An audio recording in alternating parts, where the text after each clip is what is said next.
komisioner tinggi HPBB untuk turun ke Papua dan dalam rangka melihat kondisi di Papua. Menurut saya biar aja dia turun. Kenapa kita takut? Ini yang terjadi sekarang pada generasi milenial. Akibat orang-orang tuanya dulu dibunuh, disiksa. Itu menjadi satu memori pasunis, memori ingatan penderitaan.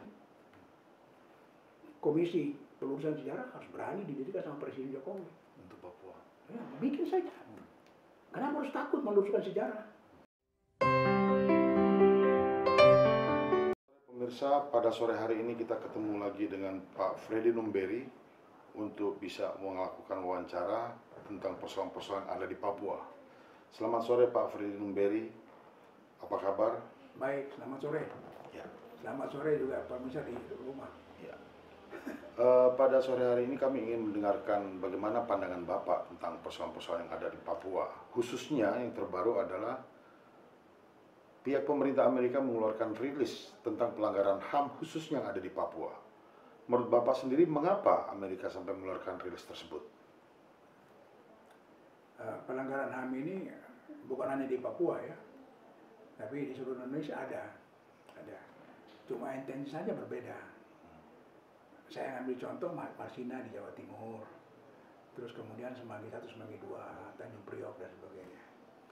Tapi buat Papua itu memang unik karena proses tadi, ya, kembalinya ke Indonesia itu melalui satu mekanisme yang tersendiri. Nah, memang pendekatan yang lalu itu yang akar masalahnya di situ. Waktu Pak Harto memperlakukan daerah operasi militer, kemudian dicabut oleh Pak Wiranto setelah 20 tahun berlangsung. Itulah masa-masa kritis. Masa-masa kritis yang banyak orang Papua mengalami kekerasan. Dan kekerasan itu yang menjadi mimpi buruk bagi mereka. Apalagi menjadi ingatan penderitaan yang akibat saudara mati, kakak mati, orang ayah mati, meninggal dan sebagainya. Memang kalau kita lihat pada dunia perkembangan dewasa ini, memang bukan hanya di Papua, di seluruh dunia ya, pelanggaran HAM itu terjadi. Tinggal kita melihat apakah itu rumusannya masuk genosida atau tidak. Kalau kita ambil contoh Kosovo, Yugoslavia dan sebagainya, Eritrea di Ethiopia dan sebagainya, banyak pelanggaran HAM juga. Nah, bagi Papua itu tidak sekaligus jadi masalah.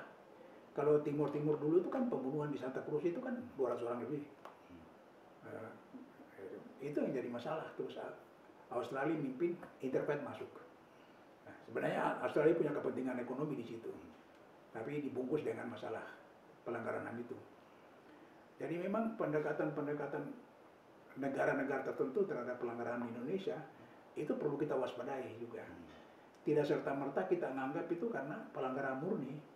Tapi apakah ada latar belakang politik di belakang itu? Ya.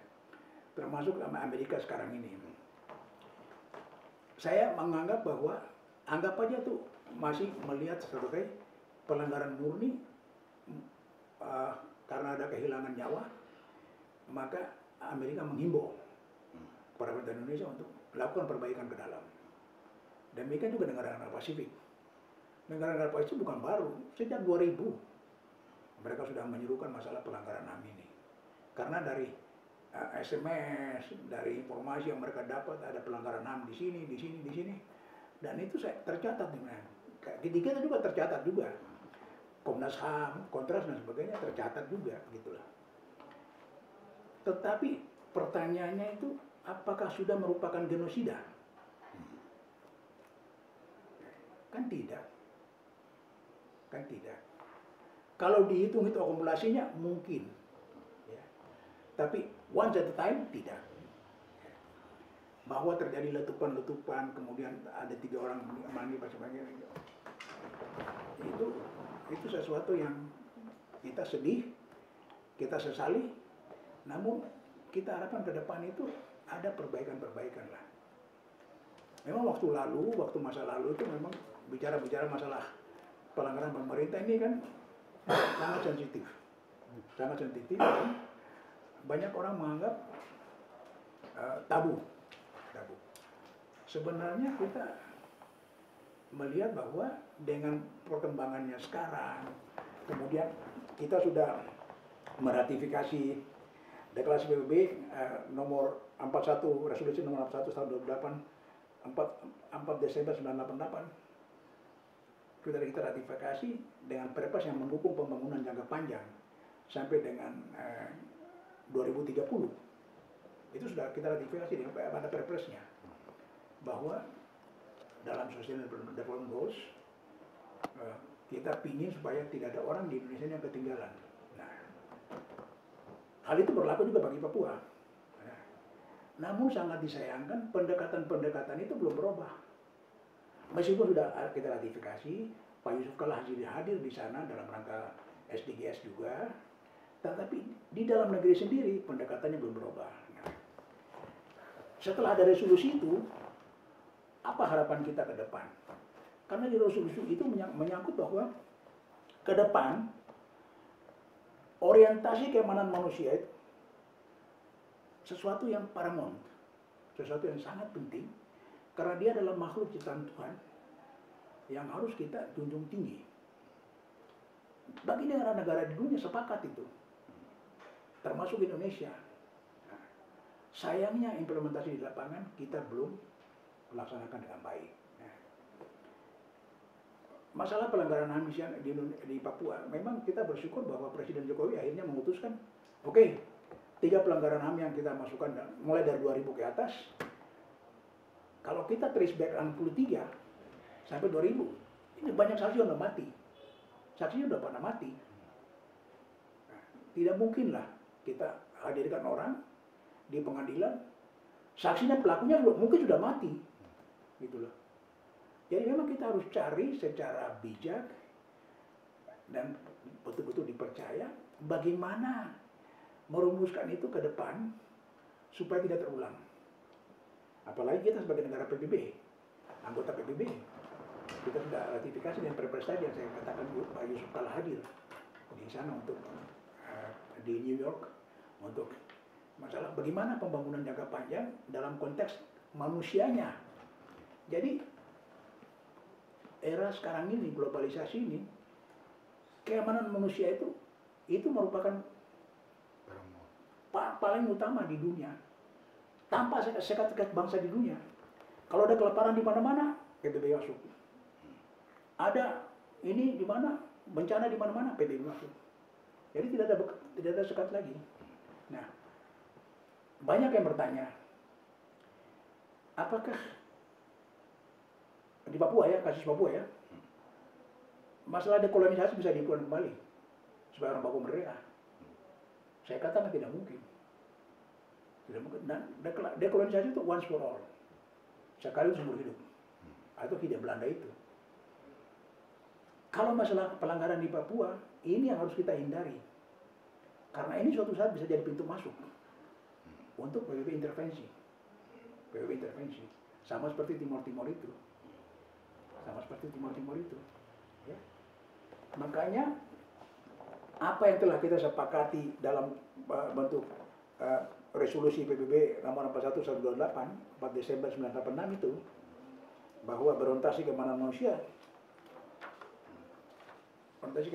itu harus kita pegang teguh untuk kita laksanakan dengan baik.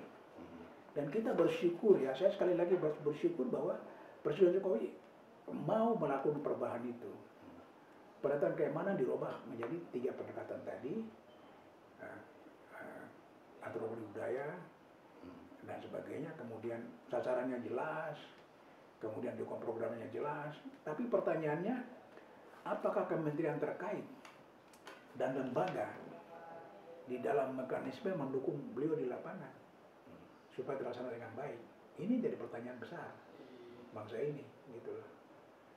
Manakala itu tidak dilaksanakan dengan baik dan masih aja pelanggaran HAM, berarti kultur kita tidak berubah. Meskipun kita sudah komit dengan PBB segala macam, ya. Ratifikasi sekarang. Dan itu akan menjadi sorotan internasional terus-menerus.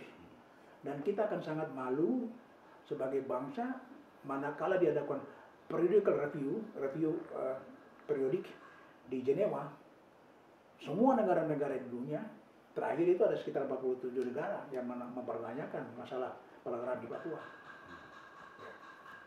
Waktu itu Menteri Luar Negeri adalah Pak Martin Natalegawa.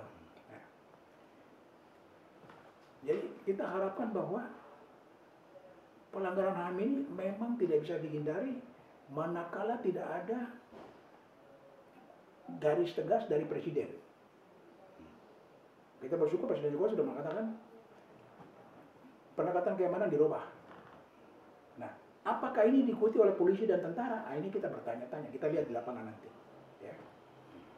Bagaimana terjemahkan itu dalam bentuk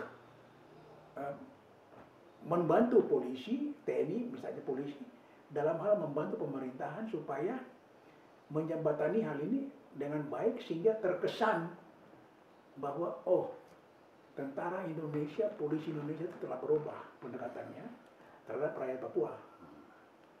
Rakyat Papua dalam konteks membantu masyarakat supaya dia lebih sejahtera. Gitu lah.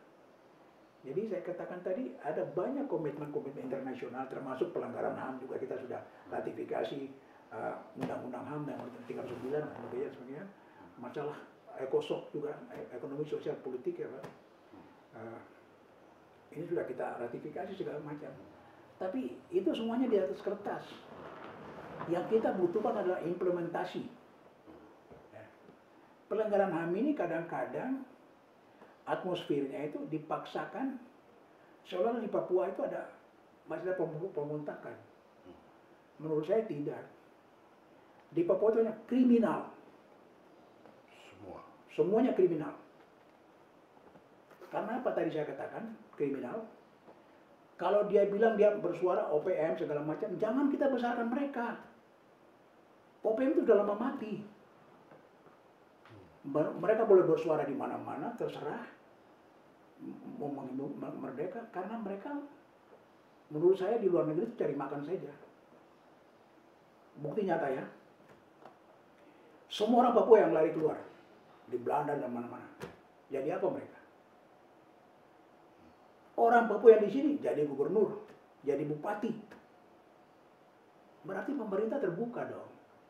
Memang yang kita sesali masih ada pelanggaran HAM itu. Tapi itu tergantung leadership Presiden Jokowi. Bisa berubah, saya yakin bisa berubah. Ya. Tidak perlu kita khawatir itu. Ya. Dan leadership merubah ini ada aturan mainnya yang harus Kepres atau peraturan presiden yang mengatur bagaimana polisi di lapangan, bagaimana tentara di lapangan, di luar undang-undangnya ada. Karena di dalam undang-undang itu menggerakkan TNI manakala itu didefinisikan sebagai pasukan pembangkang, dissident armed forces. Apakah gerombolan bersenjata itu masuk ke pasukan pembangkang? Tidak kan? Adalah rakyat yang cari makan, kriminal lah. Menurut saya kriminal, gitu lah. Jadi pendekatannya harus Polri, polisi yang mendekati dalam rangka penegakan keamanan dan ketertiban masyarakat, supaya tidak mengganggu masyarakat lah. Ya. Memang ini butuh pekerjaan rumah yang bukan main, merubah mentalitas, merubah kultur di waktu lalu yang sudah membudaya, berakar ini menjadi sesuatu yang di mata dunia bisa diterima. Gitu loh. Bahwa Indonesia berubah, gitu loh. Indonesia is change, gitu loh. Ini kan ada perbedaan antara politik diplomasi yang dilakukan oleh Kementerian Luar Negeri dalam melihat Pacific Initiative Forum, ya kan, dengan kenyataan yang terjadi di Papua.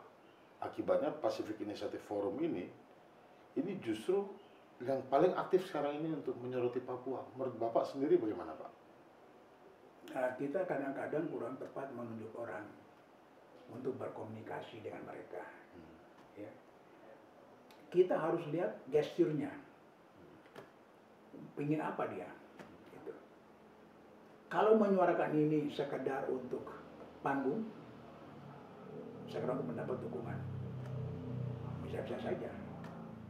Tetapi kenyataan di lapangan kan sejarah menyatakan tidak kan, bahwa Indonesia is finished. integrasi Indonesia itu selesai, tidak ada urusan dengan bicara mereka. Namun masalah HAM ini akan menjadi isu seksi untuk diangkat setiap forum.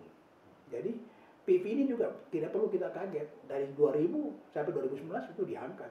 Dalam komunike yang 2019 itu diangkat, ada 3 poin itu yang didukung oleh Inggris, karena mantan menterinya Asia itu hadir di sana, Wheeler itu hadir di sana dan mengetahui 3 poin itu. Di mana pada poin ke-37 meminta dari komisioner tinggi HPBB untuk turun ke Papua dan dalam rangka melihat kondisi di Papua. Menurut saya biar aja dia turun. Kenapa kita takut? Kenapa kita takut? Ya kadang-kadang pemerintah itu takut bayangan sendiri. Kalau Anda tidak menampingi dia, suruh orang Papua-Papua yang intelektual yang berani menampingi mereka. Enggak usah khawatir lah. Dia mau dapat informasi mana dari masyarakat, boleh-boleh saja. Jangankan dia datang ke sana.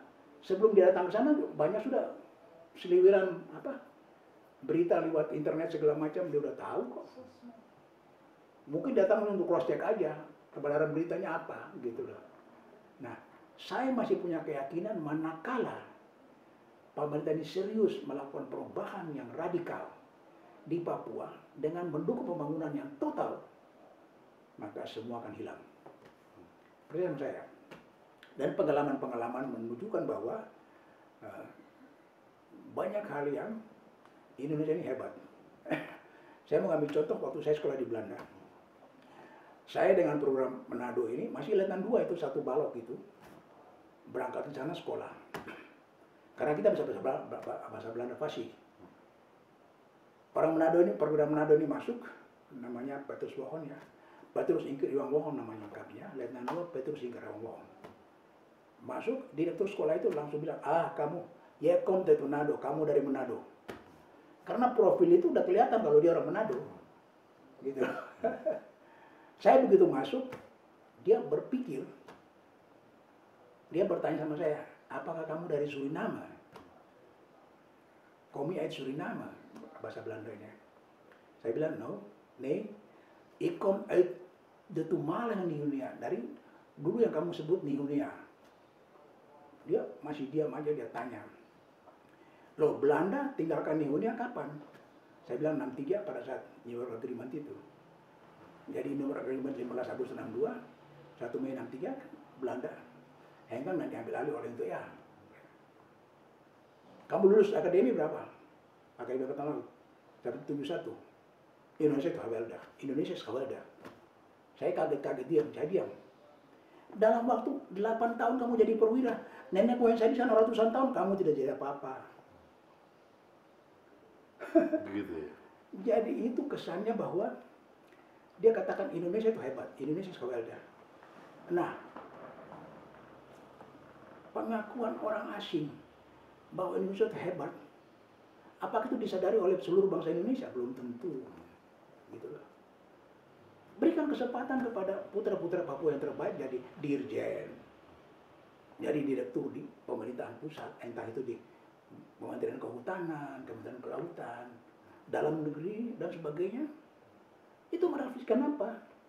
Ini loh, pemerintah Indonesia tuh gara-gara pemerintah Indonesia kamu bisa jadi orang. Itu bisa ngomong dia. Begitu rapat dengan orang asing, lu tanya, kamu dari mana? Dari Papua. Oh, mulai berpikir ya, hebat. Pemerintah Indonesia ini hebat. Kasih kesempatan mereka.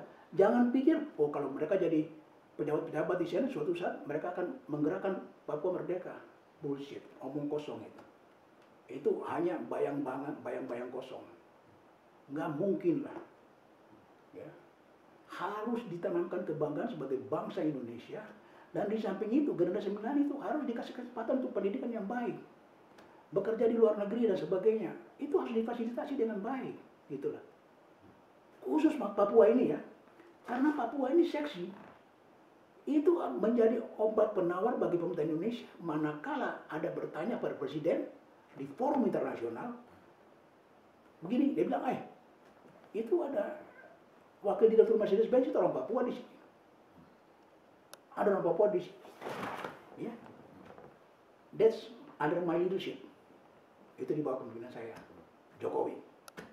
Itu akan berubah sama sekali pikiran-pikiran negatif tentang Papua Merdeka itu. Dan yang kedua, merubah paradigma pembangunan itu seperti apa Jokowi lakukan. Pendekatan itu harus dirubah. Kita selalu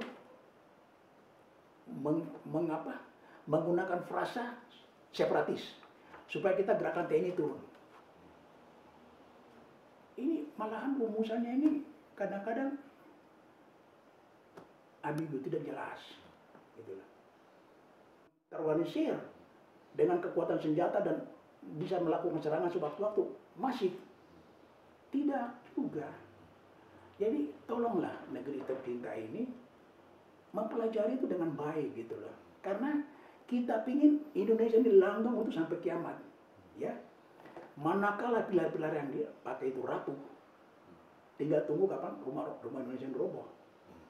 Baik Pak, ini kan sebaliknya seperti yang kita hadapi sekarang ini. Kalau kita lihat keinginan atau tuntutan untuk merdeka atau paling tidak untuk referendum itu justru lebih meluas di kalangan anak-anak muda yang milenial. Itu hampir di semua tempat. Ya. Ketemu 10 orang itu pasti menginginkan referendum atau merdeka. Menurut Bapak itu Karena kenapa? ingatan penderita masa lalu tadi, waktu dia kecil sebelum jadi insinyur sekarang, dokter sekarang, dia ngalami bagaimana orang tuanya dibunuh. Dia ngalami bagaimana mamanya diperkosa. Waktu zaman Orde Baru dulu gitu. Loh, itu berlangsung sekarang. Oke. Dan bagaimana dia melihat saudara perempuannya diperkosa dan sebagainya. Itu menjadi ingatan penderitaan yang sepanjang masa. Kalau Profesor Daud Yusuf pernah jadi Menteri Pendidikan itu, dalam bukunya Studi Strategi dia katakan pada saya, kok melawan rakyat yang tidak puas terhadap pemerintah, terhadap pembangunan, kok pakai senjata? Itu pertanyaan dia. Nah, yang kedua, memang pemberontak itu atau tanda petik ya dapat dibunuh, tetapi luka-luka itu dapat disembuhkan. Tapi ingatan terhadap luka-luka itu akan diceritakan oleh orang tua turun kepada anak, anak kepada cucu, cucu kepada cicit, turun temurun menjadi ikatan penderitaan. Ini yang terjadi sekarang pada generasi milenial. Akibat orang-orang tuanya dulu dibunuh, disiksa, itu menjadi satu memori pasionis, memori ingatan penderitaan. Nah, bagaimana cara kita obati itu? Pembangunan, kesejahteraan. Lupakan masa lalu, kita luruskan sejarah masa lalu, dan kita harus berani. Komisi Pelurusan Sejarah harus berani didirikan sama Presiden Jokowi. Untuk Papua. Ya, bikin saja. Kenapa harus takut meluruskan sejarah? Masa lalu memang pahit. Tapi kita akan mulai katakan 2000 ke atas yang kita proses pelanggaran HAM-nya. Akan kelihatan wibawa pemerintah itu jelas.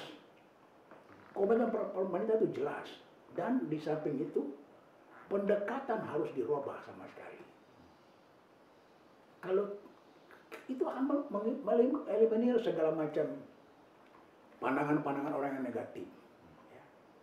Saya waktu Pak Harto dulu, wakil komandan Satgas, Laksamana Juwito waktu komandan Satgas, dipanggil pula jadi Panglima Barat, saya dipercayakan sebagai komandan Satgas. Membawa 39 kapal itu pulang dari Jerman. Adik-adik saya banyak yang saya didik, dan sekarang jadi Laksamana itu ikut dengan saya. Pertanyaannya, waktu orang Jerman, makasih Pak Jerman demonstrasi di sana, di kapal itu. Mereka bilang, kami tidak setuju karena kapal ini dipakai untuk bunuh orang Papua. Saya bilang sama staf saya, kamu nggak usah dekat. Panggil pentolannya, saya naik di kapal bicara dengan saya. Saya bilang sama pentolannya, mahasiswa itu, yang ketua dari para demo. Karena mereka tidur di kapal, tidak mau turun. Sebelum ketemu komandannya, nah, saya datang. Saya bilang, dia lihat saya lama. Saya bilang, saya dari Papua loh. Kalau slogan kamu yang kamu tulis di situ, pemilihan kapal ini butuh orang Papua, kenapa Pak Harto tuh mengangkat saya sebagai komandan Satgas? Harusnya diangkat orang Jawa, orang Batak, orang Sumatera, segala macam. Kenapa saya dipercaya? Karena kapal-kapal ini bukan dipakai untuk bunuh Papua. Ini adalah melaksanakan tugas pengamanan laut Indonesia. Tidak ada program itu, ya. Akhirnya mereka turun. Tapi di situ saya berkesan bahwa tidak semua orang di dunia barat itu mengenai Papua secara detail. Tidak semua orang memahami anatomi sejarah di Papua secara benar. Gitu. Banyak saja copy paste dari tulisan ini. Ada juga yang menulis begini dari Belanda, waktu saya ke Belanda. Namanya Joop Verstraeten itu. Saya ketemu dia. Saya katakan, ini buku kamu, bukunya dulu Gestolen Huis, rumah yang dicuri. Dia katakan di situ, Presiden Soekarno pernah memotong peta Irian Barat itu dan mengatakan bahwa Indonesia yang merdeka ini adalah dari Sabang sampai Maluku. Saya bilang kalau kamu bicara itu masalah zaman BPUPKI benar. Karena waktu BPUPKI mereka diskusi hangat dengan ketua Widodendra Rajiman tentang wilayah yang kita merdekakan sebagai Indonesia ini dari mana ke mana. Itu terjadi 60 orang yang hadir. Soekarno masih member, Hatta juga masih member. Diskusi hangat. Saya tulis dalam riwayat Papua dalam sejarah kontemporer Papua dalam sejarah kontemporer bangsa-bangsa. Di situ lagi diskusi hangat. Malahan Hatta merespon pertanyaannya 3-4 kali, 5 kali. Dia katakan saya setuju, tapi di luar Papua. Oke, karena ada pendapat segala macam, mari kita vote. Kita pilih suara. Siapa menunjuk, menyetujui Indonesia merdeka ini meliputi Papua, Maluku dan sebagainya, termasuk Malaya dan sebagainya, Borneo segala macam. Atau Papua ini dari Sabang sampai Aceh saja, atau gini. Hasil voting itu secara demokratis ya. Kita berpikir ya, saya kadang-kadang berpikir itu orang-orang tua kita dulu lebih demokratis daripada kita sekarang. Berbicara itu terbuka. Itu Pak Hatta itu berapa kali menyatakan pendapatnya bahwa saya setuju Indonesia merdeka tapi di luar Papua.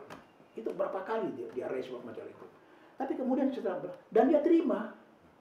Setelah voting itu dia terima. Inilah hasil demokratis bahwa Indonesia merdeka itu termasuk Papua. Karena Papua adalah bagian Hindia Belanda, 1828 ditemukan oleh Belanda. Di luar yang lain-lainnya itu sebagai peralihan dari VOC.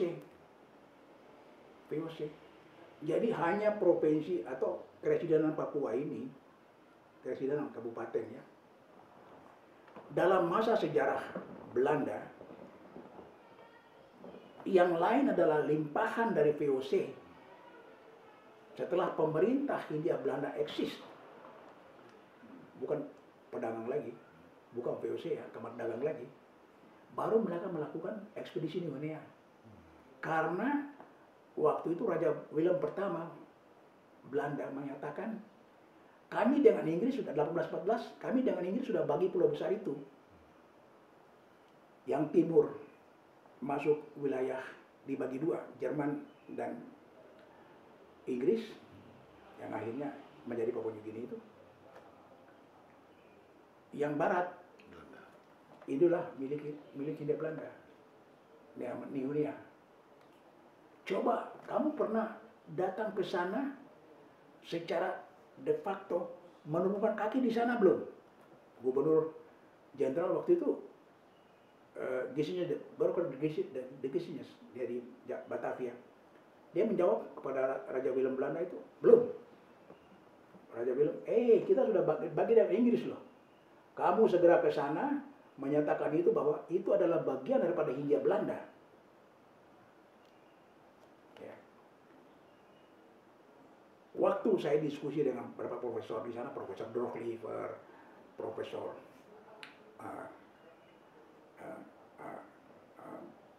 profesor, ada satu lagi saya lupa namanya.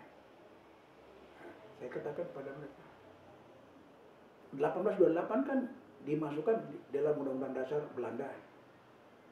Kenapa kemudian diintegrasikan ke dalam Undang-Undang Hindia Belanda? Kenapa tidak waktu itu dijadikan sebagai provinsi seberang lautan seperti statusnya Suriname dan sebagainya? Kalau sekarang kamu masukkan dia sebagai Hindia Belanda, maka waktu proses dekolonisasi dia adalah bagian Hindia Belanda yang dimerdekakan sebagai Indonesia. Dan itu resmi hak Indonesia, bukan lagi hak siapa-siapa. Jadi mereka bilang apa? Dalam bahasa Arab bilang, ya that is Stomperman for orders.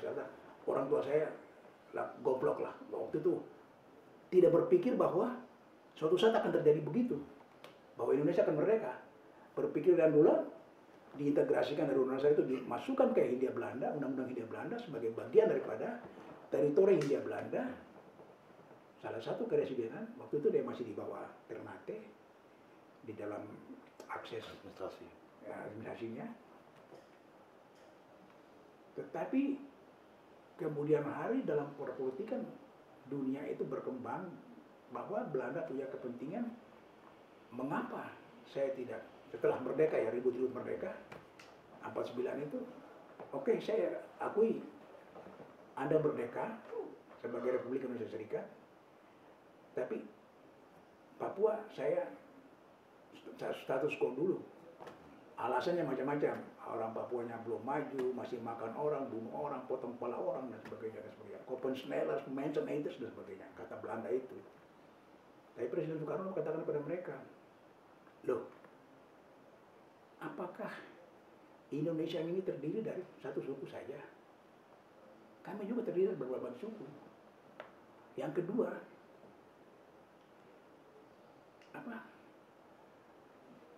dalam susunan pemerintahan yang ada Hindia Belanda itu diakui sebagai bagian daripada Hindia Belanda yang saya merdeka sebagai Indonesia. Kenapa harus dipertahankan? Tapi Belanda tidak pernah menyampaikan itu. Kata baca dalam literatur yang lain bahwa dia ingin punya foothold atau punya pijakan di timur ini, di samping barat, Suriname dan sebagainya. Timur ini adalah Papua. Tapi itu adalah sejarah masa lalu. Nah, saya katakan kepada mereka, sejarah masa lalu ini kamu harus mengerti, baik di Papua maupun nasional. Karena ini adalah titik balik daripada apa yang orang ribut-ribut sekarang proses sejarah. Memang sejarah Perpera pahit, ya, banyak intimidasi. Kita akuilah. Tetapi ada memang dalam pelaksanaan itu banyak hal-hal yang bertolak belakang dengan pimpinan pusat Soekarno waktu itu. Waktu Soekarno, orang Papua itu dianggap anak mas kan. Waktu 63 setelah Papua kembali, di kita kan masih ekonomi krisis ekonomi. Sehingga kita potong 1.000 perak dari 1 perak, tahun 63. Samiring. Dia katakan apa? Papua itu berlakukan IBRP. Di daerah lain di Indonesia kita mau susah makan dan sebagainya. Papua adalah anak mas. Karena dia baru kembali, berikan dia IBRP. Satu IBRP itu 10,89 rupiah biasa. Jadi dalam satu bangsa, one nation, two monetary system. Itu hanya terjadi waktu Soekarno. Dia berani mengambil belait ini, dia berani mengambil kebijakan ini. Dia berpikir ini anak mas kok kembali, anak hilang sudah kembali ke Republik kok. Kenapa kita harus perlakuan dia tidak istimewa? Gitu. Nah, jadi keinginan kita bahwa membangun Papua itu harus punya sentuhan hati. Ya. Seperti apa dilakukan Soekarno. Soekarno bikin mes di Tanah Abang. Saya sempat mengalami itu. Tanah Cendrawasih namanya. Saya waktu itu taruna. Tidur di mes itu gratis. Makan segala macam, ada yang tukang cuci pakaian segala macam. Hebat enggak? Mungkin orang lain iri. Tapi that is Soekarno. Dia membuktikan bahwa ini anak yang hilang, kita diselamatkan karena tidak terjadi perang. Tapi anak yang hilang ini harus kita perlakukan istimewa. Nah, Dalam perjalanan waktu setelah Soeharto naik dan sebagainya, turbulensi politik dan sebagainya, banyak hal yang dilupakan apa yang telah dirintis Soekarno. Gitu. Dan kita sayangkan itu. Tapi saya yakin dengan di bawah Presiden Jokowi ini, hal-hal seperti begitu bisa dijembatani dengan baik. Karena beliau sudah komit, beliau sudah menunjukkan kepada masyarakat banyak bagaimana membangun infrastruktur di Papua. Perlu tantangan, tapi at the end jadi juga. Gitu. Dalam tulisan Bapak ada menyampaikan pentingnya pemerintah Indonesia justru yang mengundang reporter dari PBB untuk datang ke Indonesia. Alasan Bapak gimana, Pak? Loh, kenapa kita harus takut? Undang aja dia datang. Saya punya pengalaman waktu saya Menteri Kelautan. Ada namanya Eni Fadoma Vega, itu dia dari Kongres Amerika. Dia selalu bicara keras tentang Indonesia. Indonesia melanggar HAM lah, macam-macam lah, khususnya Papua. Dia datang ke Indonesia, saya menghadap Menlu waktu itu Pak Menteri Luar Negerinya Pak Hasan Wirayuda. Saya bilang, Pak Hasan, undang aja dia. Nanti yang temani dia saya cuci otaknya. Apa yang telah dicapai oleh Indonesia ini? Akhirnya diundang, datang dia. Oh, datang. Datang dia. Saya bilang begini, Anda boleh menulis di sana, di belakang meja, di balik, di Kongres sana, tapi Anda tidak tahu masalah sebenarnya di Papua. Benar, saya akui bahwa ada pelanggaran HAM. Tapi kita berusaha untuk mengatasi itu. Jadi pemerintah tidak tinggal diam, pemerintah masih berusaha untuk mengatasi itu. Memang kita butuh instrumen-instrumen untuk mengatur itu, ya. Karena tidak semudah itu, gitulah. Yang kedua, kalau Anda bicara orang Papua tidak dihargai, saya buktinya jadi Menteri Kelautan. Orang Papua saya itu. Akhirnya kita berteman. Tapi dari situ saya katakan, ayo kita temani Pak Michael Manupanu, temani dia ke Papua. Dia lihat di sana bahwa ada pelanggaran, kita akui bahwa ada pelanggaran HAM. Kita tidak perlu sembunyi dong. Karena teknologi sekarang orang di WC pun ketangkap di Amerika sana. Kamu bikin apa? Gitu loh. Jadi kita nggak usah khawatir. Undang saja dia datang. Kita kasih orang-orang Papua yang intelektual, yang baik, latar belakangnya pro Indonesia yang kuat dan sebagainya. Dia tidak jadi provokator tentunya. Kita menjelaskan pada dia apa yang telah kita capai, kemajuan-kemajuan kita. Bahwa ada masalah yang belum selesai, benar. Bahwa ekonomi kerakyatan di Papua belum berjalan dengan baik, benar. Bahwa hak-hak perempuan di Papua belum berjalan dengan baik, benar. Kenapa kita harus sembunyikan? Itu fakta. Dia pasti perbandingannya dengan Hawaii dan negara-negara provinsi-provinsi lain, negara-negara bagian lain di Amerika. Tapi kita harus membuka diri aja. Kenapa kita takut? Soalnya kan gini Pak, yang menjadi trauma bagi pemerintah khususnya adalah peristiwa di Timur Timur. Pada saat Pak Habibie kemudian meng-ACC untuk mengundang PBB masuk ke Indonesia, justru kepentingan politik yang dari luar yang lebih kuat untuk mendorong menjadi referendum. Menurut Bapak sendiri bagaimana Pak? Kita harus pelajari kasus Timur Timur itu sangat berbeda dengan Papua. Papua sejak awal bagian integral Indonesia. Timur Timur baru kemudian karena ribut-ribut di sana terus kita bantu. Kemudian kita lepas karena politik. Ini kepentingan Australia di sana karena kepentingan ekonomi. Dia harus akhirnya mengundang Interfaith masuk. PBB. Ya. Jadi tolong setiap kasus itu dipelajari dengan baik. Masalah Australia itu kenapa jadi leader di dalam akses kepentingan dia untuk jangka panjang dengan menuntut ada pelanggaran HAM di Timur Timur. Jadi saya pikir ada satu masalah yang berbeda. Memang kita harus bertanya juga pada saat Amerika Race ini apakah ada kepentingan lain di balik itu. Kalau menurut Bapak sendiri bagaimana? Analisa intelijen, saya bukan orang intelijen. Analisa intelijen harus jalan. Adik saya Laksamana Ponto itu orang intelijen. Pak Ponto. Harus jalan dengan baik. Jalan dengan baik. Bagaimana menganalisis itu? Apakah ada kepentingan di kawasan? Ya, ada kepentingan di kawasan. Kita ingat bahwa Amerika dengan Cina juga Lagi. masalah Laut Cina Selatan itu menjadi perdebatan sengit setelah negara-negara di kawasan mengklaim hak-haknya. Satu lagi Pak, ini kan salah satu tuntutan di Papua itu adalah referendum. Kalau menurut Bapak sendiri bagaimana dengan referendum kalau dilakukan gimana? Kalau Kita cari pengalaman-pengalaman yang lalu ya. Berikan aja dulu segala macam. Kita robah kesejahteraannya di Papua. Harus sejahtera, makmur, hak-haknya kita jaga dan sebagainya. Kita lihat nanti perkembangan lanjut. Oh, seperti contoh di Itali tadi ya? Tadi. Kita tidak bisa tabu. Kenapa saya bilang tabu ini? Waktu Pak Harto dulu, ada satu perusahaan punya Pak Lim yang dikasih boleh ekspor babi dari Pulau Bulan ke Singapura. Pak Harto kan orang Islam, dia kok tidak tabu. Jadi nasionalisme bangsa ini jangan dirontokkan cuma karena kepentingan-kepentingan sempit. Kalau di Papua Tengah, kalau dalam jangka panjang, kembangkan peternakan babi secara besar-besaran dan mereka boleh ekspor ke luar negeri.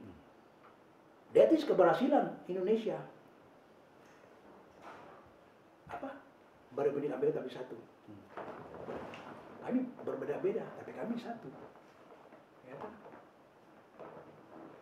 Jadi itu sebagai bukti. Kalau orang datang ke Papua, loh, kok di Papua ada peternakan babi besar-besar? Loh, itulah Indonesia. Kami berbeda-beda tapi kami satu. Kami menghormati orang Papua yang punya babi, peternakan babi segala macam. Kenapa kami harus tabu? That is reflection of Pancasila. Itu adalah refleksi dari Pancasila. Bangsa yang berbudaya berbahasa Pancasila. Bahwa kita menghormati agama lain. Kenapa kita harus tabu? Kasih kesempatan kepada mereka dengan harapan tentunya dalam jangka panjang setelah dia bisa berkembang dengan baik, ekonominya baik, hal-hal yang bicara mereka itu akan hilang sendirinya. Saya jamin itu. Baik. Terima kasih Pak. Apakah Bapak bisa menyampaikan sebuah kata penutup untuk Pak Jokowi tentang persoalan Ya, HAM saya di Papua ini? ingin menyampaikan kepada Presiden bahwa apa yang beliau lakukan sekarang dengan paradigma baru itu sangat tepat. Ya, sangat tepat. Merubah pendekatan tadi dengan sasaran yang jelas, program yang jelas, ya toh. Nah, hanya satu yang belum dilaksanakan adalah time frame menyelesaikan masalah pelanggaran HAM di Papua. Karena itu juga akan merefleksikan keberhasilan pemerintahan Jokowi di dalam menyelesaikan masalah pelanggaran HAM di Papua. Dengan waktu tadi, katakan 2000 sampai 2020. Berani menentukan 3 yang diangkat, it's good. Putuskan. Oknum pelakunya dibawa ke pengadilan. Diseret ke pengadilan. Itu yang menunjukkan kepada dunia luar bahwa penegakan hukum di Indonesia jalan. Di bawah leadershipnya Presiden Jokowi. Ya. Yang ketiga, pendekatan itu harus dirubah. Dalam bentuk bagaimana roadmap jangka panjang dalam menangani pelanggaran HAM ini. Kalau dimasukkan dalam kebutuhan Kepres atau di peraturan pemerintah, mudah-mudahan pemerintahan yang baru, presiden yang baru setelah Pak Jokowi turun, itu dapat meneruskan. Dan ini berlaku bukan hanya Papua, seluruh Indonesia. Seluruh Indonesia. Karena itu sangat diharapkan dari masyarakat bahwa ada perubahan dalam pendekatan kemanusiaan di Indonesia. Bahwa manusia itu adalah ciptaan Tuhan yang Maha Kuasa, ciptaan makhluk Allah yang Maha Kuasa yang perlu diperhatikan. Kalau di dunia lain, di negara lain diperhatikan, kenapa di Indonesia tidak? Padahal di Indonesia punya falsafah Pancasila. Jadi ini yang saya pesan untuk Pak Jokowi. Baik, Pak Freddy, terima kasih banyak untuk kesempatan pada sore hari ini. Mudah-mudahan dalam waktu dekat kami bisa kembali datang untuk bisa diskusi dengan Bapak lagi. Terima kasih banyak Pak Freddy. Terima kasih, selamat sore. Selamat sore.